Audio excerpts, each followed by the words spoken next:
Untuk selanjutnya mungkin langsung saja paparan dari Pak Lukman mengenai visi dan misi guru penggerak kepada Bapak Lukman Kadarsa. Kami persilakan. Ya, silakan.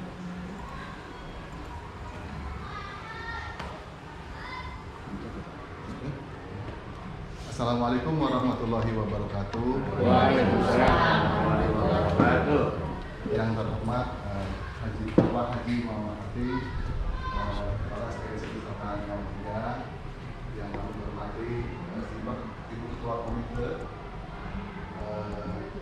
Mahida, yang saya hormati Bapak dan Ibu Guru Ekstensi Besar Nomor 3, yang kami hormati Ibu Yasmi selaku pengajar praktik, Ibu WOTK dari kelas 4, dan hadirin yang berbahagia.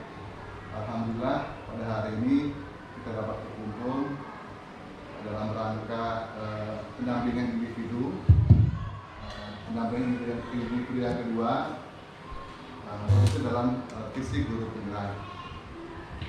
Juga saya akan memaparkan tentang visi perubahan guru penggerak. Proses guru penggerak ini sudah berjalan sekitar 1 tahun. Jadi pendaftarannya itu sekitar bulan November. Itu pendaftarannya. Terima kasih Pak. Ya, terima kasih. Ya, jadi sangat panjang dan tugasnya cukup melelahkan sehingga saya kurus kering ya Bu ya. Kita tugasnya sangat banyak. Ya baik, saya adalah Lukman Kadarsa, calon guru penggerak angkatan 5 dari SDN Ciputat 03. Di sini akan memaparkan visi guru penggerak. Ya, visi, kita bahas visi dulu. Visi itu adalah bagaikan membayangkan sebuah lukisan lengkap pada kanvas yang masih kosong. Begitu juga visi dapat diibaratkan sebagai bintang penunjuk arah yang memandu penjelajah untuk mencapai tujuan. Atau visi adalah representasi visual kita akan masa depan. Penggambaran visi yang jelas tentang keadaan di masa depan dapat membantu kita untuk merencanakan dan menyelaraskan upaya-upaya mewujudkannya. Nah, ini sekilas tentang visi, tapi sebelum jauh melihat visi guru penggerak ke depan, saya akan menyinggung sedikit tentang pokok pemikiran filosofis pendidikan Ki Hajar Dewantara. Nah, di sini pendidikan menurut Ki Hajar Dewantara adalah daya upaya memajukan pertumbuhannya, budi pekerti, pikiran, dan tubuh anak ya, dalam rangka kesempurnaan hidup dan keselarasan dengan dunianya. Ini pengertian pendidikan menurut Ki Hajar Dewantara. Kemudian tujuan pendidikan. Nah, jadi untuk saat ini memang kembali ke kurikulum Merdeka Belajar menggunakan pemikiran Ki Hajar Dewantara ya, memang yang berasal dari Indonesia sendiri. Tujuan pendidikan adalah memerdekakan manusia. Manusia merdeka menghasilkan manusia yang selamat raganya dan bahagia jiwanya. Nah, di sini selamat raganya artinya mungkin sederhananya anak-anak dapat hidup dengan sehat, ya, dengan terhindar dari para bahaya. Kemudian jiwanya bahagia mungkin dalam pekerjaannya dapat sukses, begitu juga keluarganya. Atau mungkin lebih jauh lagi, selamat juga bisa diartikan selamat terhindar dari api neraka, atau bahagia artinya masuk surga. Nah, jadi memang itu tujuan akhir dari pendidikan. Kemudian pendidikan juga mengandung trikon. Di sini pendidikan itu harus kontinu, berkelanjutan, konvergen dari berbagai sumber. Artinya pendidikan tidak hanya di sekolah, tapi juga bisa di rumah. Jadi memang tugas pendidikan tidak hanya diserahkan ke sekolah. Kemudian konsentris, disesuaikan dengan identitas kita, ya, artinya kita di lingkungan kota besar, lingkungan Jakarta yang banjir, macet, nah itu juga pendidikan kita tidak lepas dari lingkungan sekitar. Nah, ini Triloka Ingarso Sung Tulodo, jadi di depan menjadi teladan. Ya, diharapkan guru dapat dilihat oleh siswanya dan dapat ditiru atau diteladani oleh para siswanya. Kemudian Ingmadyo Mangun Ingarso di tengah membangun keinginan, ya, membangun motivasi. Putpuri Handayani di belakang mendorong dan memberikan arahan. Ini tetap triloka ini dari Kejadiwantara kita pegang. Nah, ini foto Kejadiwantara. Kembali tadi ke pemikirannya, pertama kodrat pendidikan sesuai dengan kodrat alam dan kodrat zaman. Kodrat alam tadi yang saya sampaikan, kita disesuaikan dengan alam yang ada di Jakarta ini. Kemudian zaman juga, mungkin sekarang zamannya IT, maka anak-anak pun dibekali IT ya. Mungkin sekarang alhamdulillah anak-anak kami juga sudah mulai arisan laptop, sehingga memang dia melek IT-nya.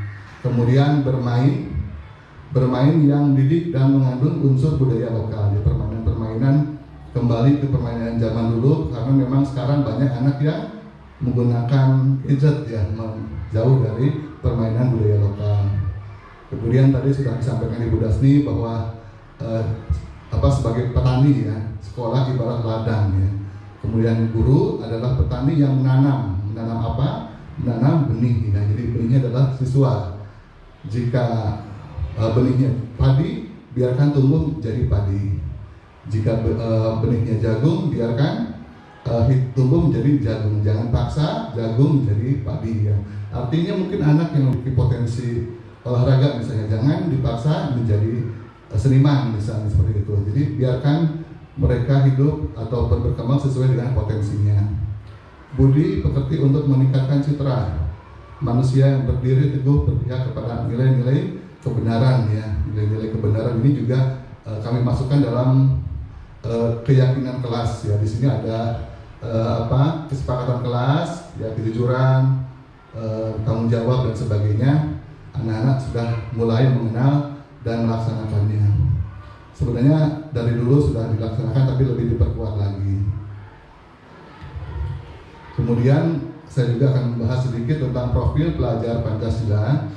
Nah, profil pelajar Pancasila adalah semacam standar kelulusan, ya. Artinya di kala anak sudah lulus, diharapkan profil seperti ini yang kita harapkan. Karena profil pelajar Pancasila sesuai dengan visi dan misi Kementerian Pendidikan dan Kebudayaan. Jadi memang tujuan nanti kitab pembelajaran ini akhirnya ke profil pelajar Pancasila. Nah, di sini ada 6 profil pelajar Pancasila. Di sini ada 6. Saya tanyakan anak siapa yang hafal. Tidak ada satupun yang hafal. Kemudian saya suruh ke depan Pak Rama sama Erin, coba nyanyi pelajar Pancasila. Ketika nyanyi ternyata hafal semuanya. Jadi memang ketika nyanyi lebih bisa diserap oleh anak nyanyian ini. Dan 6-6-nya bisa dihafal, ya. Jadi memang ini perlu dikenalkan, diulang-ulang sehingga terpatri dalam diri anak. Dan nanti juga hari Jumat anak-anak akan menarikan senam pelajaran Pancasila seperti itu. Nah, di sini saya belajar tentang membuat visi sekolah yang saya rancang. Di sini mewujudkan peserta didik yang beriman, prestasi unggul dan berkarakter profil pelajar Pancasila. Nah, ini visi yang dibuat waktu pelatihan kemarin. Nah, di sini beriman, maksudnya murid senantiasa setiap ucapan, tingkah laku, dan akhlaknya menggambarkan keimanan dan ketakwaan kepada Tuhan Yang Maha Esa. Nah, ini untuk elemen-elemennya: akhlak beragama, akhlak pribadi, akhlak kepada manusia, akhlak kepada alam, akhlak bernegara. Ini elemen-elemen dari beriman, dan di sini aspek yang dikembangkan untuk saat ini. Misalnya akhlak beragama, menjalankan perintah dan menjauhi larangannya. Jadi mungkin untuk ibadahnya dulu yang ditekankan seperti itu. Kemudian berprestasi unggul, maksudnya murid berprestasi unggul berarti murid mampu bersaing di era globalisasi, baik di bidang akademik maupun non akademik, ya. Jadi yang dua-duanya harus seiring, akademik, pelajaran, dan juga di luar pelajaran terutama bakat dan minat di sini ya. Ini elemen-elemennya, kemudian ini aspek yang dikembangkan. Yang ketiga, berkarakter profil pelajar Pancasila. Berkarakter adalah nilai-nilai unik, baik yang terpatri dalam diri dan wujud dalam perilaku. Murid berkarakter profil pelajar Pancasila berarti murid mampu mewujudkan dimensi profil pelajar Pancasila dalam perilakunya. Di sini elemennya ada 6 yang tadi saya sebutkan: berhak mulia, berkebinekaan global, mandiri, bergotong royong, bernalar kritis, dan kreatif. Dan ini aspek yang dikembangkan. Ini visi dari sekolah ya. Sekolah Dasar Negeri Ciputat Selatan 03 mengusung visi terwujudnya siswa-siswa di Sekolah Dasar Negeri Ciputat Selatan 03 yang cerdas, terampil, berprestasi unggul, dan berbudi pekerti. Jadi memang yang tadi saya diskusikan dengan teman sama ya, seiring dengan yang dibuat oleh Ciputat Selatan 03. Di sini misi sekolah menyelenggarakan pendidikan guna mengembangkan kecerdasan intelektual, emosional, dan spiritual secara seimbang dan serasi. Jadi di sini ada 9 misinya, misi dari Sekolah Dasar Ciputat Selatan 03. Nah ini untuk beriman memang kita sudah hal yang terbiasa, mulai dari ibadahnya. Di sini juga anak mungkin belajar tampil di depan teman-temannya. Nah mungkin bisa dilihat.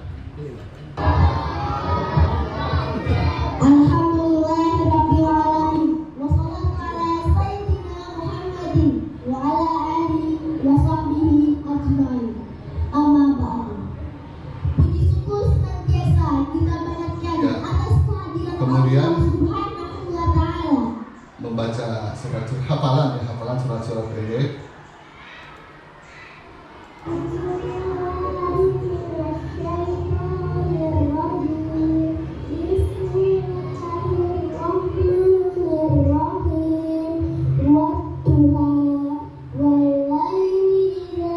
Ya kebetulan memang ini pindahan dari Jawa ya, jadi ada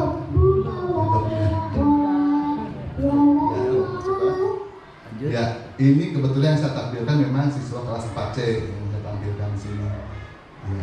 Dan beriman ini tidak hanya khusus untuk Muslim, ya, yang non Muslim juga ada kerohanian setiap hari Jumat, ya, dan juga mungkin kegiatan lain yang mendukung beriman.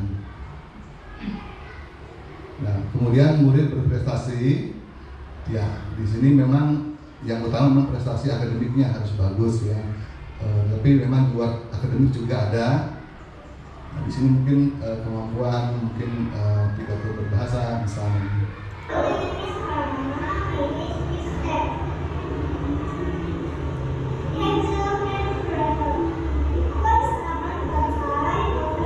Nah di belakangnya juga anak berkebutuhan khusus ini. Ya, semuanya mau tampil ke depan walaupun dengan bantuan. Ya, tanpa. Jadi 100% yang sekolah itu tampil yang kali ini masuk. Kemudian ini tarian.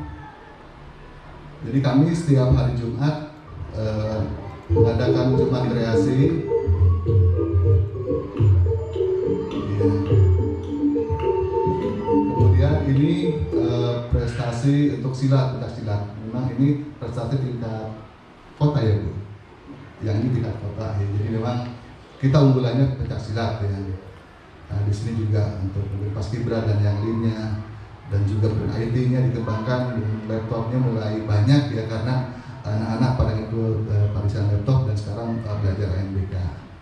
Ya ini memang semua dilibatkan. Ini juga kebetulan anak-anak berkebutuhan khusus yang 2 orang ini, termasuk ini juga berkebutuhan khusus dia juga termasuk nominasi untuk lomba modeling ya di luar ya, saat di luar. Ini juga alumni sekolah ini tunarungu ini tidak bisa mendengar, tapi dia sudah mahasiswa di Universitas Tarumanegara. Nah ini kemudian murid berkarakter profil pelajar Pancasila. Ya ini Bapak Kepala Sekolah memberikan masukan tentang ya, emosi siswa ketika masuk sekolah. Ternyata ini diajarkan Pak di guru penggerak ya, jadi belakangan diajarkannya. Ya, jadi memang setiap pagi itu harus kita mengenal siswa. Dan memang di sini kan ada emosi sedih anak juga memang terus terang dia ketika pagi itu sedih ya tempel yang sedihnya seperti itu. Ya. Hasil karya anak ini kemudian juga karakter ini juga mungkin mulai dari pertama masuk sekolah ya. Salam, sapa, senyum ini mulai diterapkan dan ini kantin. Nah, kami juga Bapak Kepala Sekolah sekarang sudah mulai menggalakkan kantin kejujuran ya. Artinya anak-anak mulai membeli di sini dan mereka melakukan transaksi dengan jujur. Ini tadi yang dengan kreasi menampilkan keterampilannya. Ini sebagai refleksinya, bagi saya visi adalah sebuah impian, cita-cita, tujuan masa depan yang harus dicapai pada suatu sekolah. Saya berharap para murid sekolah memiliki cita-cita yang tinggi dalam mencapai masa depan yang lebih baik.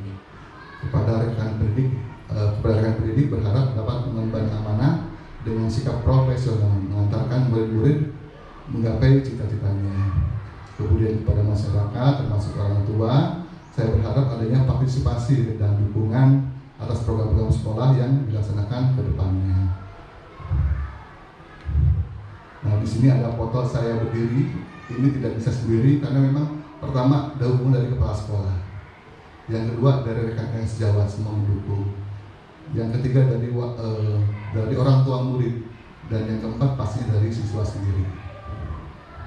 Ya, demikian paparan dari saya. Tentu banyak kekurangan, mohon dimaafkan dan terima kasih kembali kepada Bapak dan Ibu yang telah membantu giliran saya selama ini. Terima kasih. Assalamualaikum warahmatullahi wabarakatuh.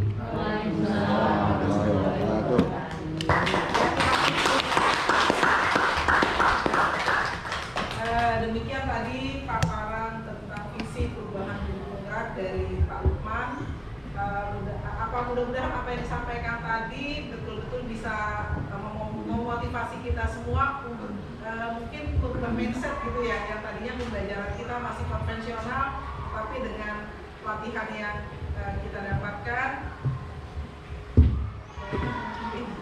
ya, mudah-mudahan apa yang disampaikan Pak Lukman itu bisa memberikan motivasi untuk kita semua untuk bisa lebih kreatif lagi, mungkin lebih inovatif lagi dalam pembelajaran, sehingga betul-betul bisa memberikan pelayanan yang maksimal untuk anak didik kita, apalagi dengan kondisi anak sekarang yang zaman digital ya Pak ya, yang pembelajarannya nggak hanya di kelas, tidak hanya berpaku pada buku gitu, tapi juga mereka sudah biasa tersentuh dengan IT. Nah, mudah-mudahan apa yang disampaikan ini juga bisa betul-betul kita implementasikan dalam pembelajaran kita setiap hari di dalam kelas.